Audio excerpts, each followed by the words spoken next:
Hello দর্শক, আসসালামু আলাইকুম। ছাত্র যুব নাগরিক সমাবেশ বালিয়াডাঙ্গিতে হয়ে গেল জামাত ইসলামের আয়োজনে ছাত্র যুব নাগরিক সমাবেশ।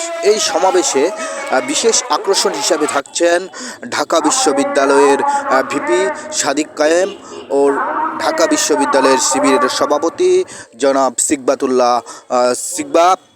আরও অনেকে উপস্থিত থাকছেন এই অনুষ্ঠানে।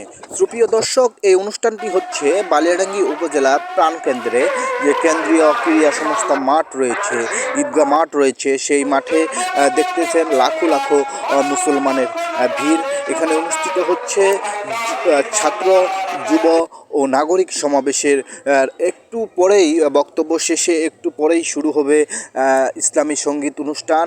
ইসলামী সঙ্গীত অনুষ্ঠানে জাতীয় পুরস্কারপ্রাপ্ত ইসলামী সঙ্গীত শিল্পী সেখানে সঙ্গীত পরিবেশনা করবেন। দর্শক, আপনারা সবাই ইসলামী সঙ্গীত যারা শুনেন অবশ্যই আমি টিভিতে ফলো দিবেন। আমরা এটি লাইভ দেখানোর চেষ্টা করব। ধন্যবাদ।